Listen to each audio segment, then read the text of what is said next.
শুনুন, ভারতবর্ষের অর্থনীতিকে আরো শক্তিশালী করার জন্য এই বাজেট ওয়েলকাম করছি। সামগ্রিকভাবে গোটা ভারতবর্ষে মধ্যবিত্ত এবং নিম্নবিত্ত তাদের জন্য আয়করে 31শে জুলাই পর্যন্ত রিটার্ন দেওয়ার ব্যবস্থা বা অন্যান্য যে সরলীকরণের ব্যবস্থা তাকে ওয়েলকাম করছি। ক্যান্সার, ডায়াবেটিস, ব্লাড সুগার সহ অন্যান্য কিছু ব্যাধি আছে যেটা সংক্রামিত হচ্ছে প্রচুর মানুষের মধ্যে, তার ওষুধের দাম কমানোর ব্যবস্থা করা হয়েছে। এই ধরনের অনেক উল্লেখযোগ্য ঘোষণা হয়েছে। গ্রামীণ উন্নয়নে অনেকগুলো কাজ করা হয়েছে। প্রধানমন্ত্রী আবাস যোজনা থেকে শুরু করে জল জীবন মিশন সহ নানা বরাদ্দ বৃদ্ধি পেয়েছে।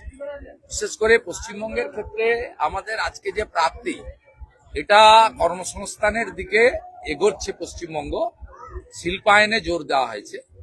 ডানকুনি থেকে সুরাট পর্যন্ত ফ্রেট করিডর এবং দুর্গাপুরে শিল্প করিডরের জন্য বিশেষ ঘোষণা।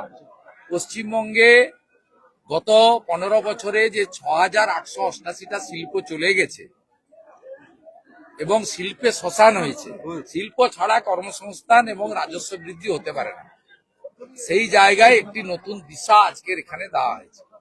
এর বাইরেও শিলিগুড়ি সহ নানা উন্নয়নমূলক দিক ও পশ্চিমবঙ্গ অবস্থিত কেন্দ্রীয় সরকারের বিভিন্ন সংস্থাতে পর্যাপ্ত পরিমাণ বরাদ্দ এই বাজেটের মধ্যে করা হয়েছে এবং আমি মনে করি এই বাজেট অর্থনীতির ক্ষেত্রে এবং মানুষের জনমনে, সাধারণ মানুষের ক্ষেত্রে এবং বিশেষ করে বেকার যুবক যুবতী এবং খেলোয়াড়দের কর্মসংস্থানের জন্য খেলো ইন্ডিয়া তার বিশেষ ব্যবস্থা এখানে রাখা হয়েছে এবং কৃষকদের জন্য সারে ভর্তুকি সহ পিএম কিষাণ সম্মান নিধির বরাদ্দ বৃদ্ধি সহ নানা স্কিম দেওয়া হয়েছে এবং প্রত্যেকটি স্বনির্ভর গোষ্ঠীতে লাখপতি দিদি বানানোর কর্মসূচিকে বাজেটে অন্তর্ভুক্ত করে নারী সশক্তিকরণের কথাও বলা হয়েছে।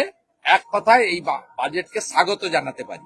পশ্চিমবাংলার জনগণকে বলবো, এপ্রিল মাসে বিধানসভা ভোটে এবারে পরিবর্তন আনুন, বিজেপিকে আনুন, যাতে কেন্দ্রীয় সরকারের এই জনমুখী বাজেট পশ্চিমবঙ্গের গ্রাম গ্রামান্তরে আমরা পৌঁছে দিতে পারি এবং কেন্দ্র রাজ্য একসঙ্গে কাজ করতে পারি। ডবল ইঞ্জিনের সরকার দরকার।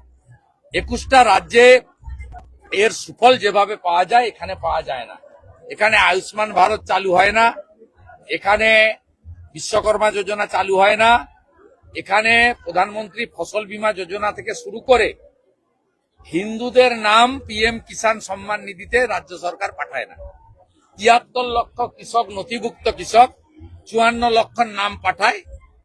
আর যারা হিন্দু আরো প্রাপ্যযোগ্য প্রধানমন্ত্রী দিতে চাইলেও তাদের নাম রাজ্য সরকার পাঠায় না। তাই পশ্চিমবঙ্গে এই বাজেটের যদি প্রপার সুফল নিতে হয়, বাংলার মানুষকে শুধু নন্দীগ্রাম জিতালে হবে না, সংখ্যাগরিষ্ঠ আসনে ভারতীয় জনতা পার্টিকে জেতাতে হবে। গতকাল দেখা গেল ভগবানপুরে সেখানে আবার সাধু সন্তদের উপরে হামলার ঘটনা। জয় শ্রীরাম বলা যাবে না। এক সাধু বলেছিলেন, জয় শ্রীরাম তো হিন্দুদের স্লোগান, জয় শ্রীরাম দে ভারতবর্ষের স্লোগান এবং এতে সবাই হিন্দুরা এবং যারা রামরাজ্য দেখেন, শুধু হিন্দুরা নয়, ভগবান রামচন্দ্রের রাজ্য কি, হাতে কাজ, পেটে ভাত, মাথায় ছাদ। কথায় কথায় অন্য ধর্মের লোকেরাও বলে আমরা রামরাজ্য চাই। হিন্দুরা যেমন রামচন্দ্রজিকে পুজো করে, অন্য ধর্মের লোকেরাও তো সুশাসন চায়। তাই জয় শ্রীরামের মানে হচ্ছে রামরাজ্য, যেখানে প্রজারা রামচন্দ্রের রাজত্বে যেমন সুখে ছিলেন, মহিলারা সুরক্ষিত ছিলেন, শিক্ষা ছিল, স্বাস্থ্য ছিল, সেইটা। তাই একজন ওখানে সাধু, গেরুয়া বসন পরা একজন সাধু, তিনি জয় শ্রীরাম বলেছেন। তাই তৃণমূলের 3 জন মদ্যপ জেহাদি তাকে আক্রমণ করেছে। তিনি হসপিটালে ভর্তি আছেন এড়াসালে। আমি ওনাকে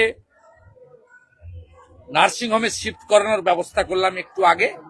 আর বিকেল বেলা ভারতীয় জনতা পার্টি এবং হিন্দু সংগঠনগুলো ভগবানপুর থানা ঘেরাও করছে। দাদা, এসআইআর ইস্যুতে দিল্লি যাওয়ার আগে ফের জাতীয় নির্বাচন কমিশনকে চিঠি মুখ্যমন্ত্রী। চিঠিতে মমতার অভিযোগ যে কমিশনের পদ্ধতি জনপ্রতিনিধিত্ব আইন ও বিধির পরিপন্থী। উনার চিঠিতে এবারে এমোদের আক্রমণ করেছেন,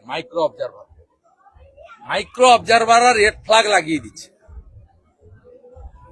এক একটা লোককে নন্দীগ্রামে ডেকেছে, তার 5টা ছেলে 3টা মেয়ে 8টা, তার নাম বলতে পারছে না, হিয়ারিং বাচ্চার নাম জানে না।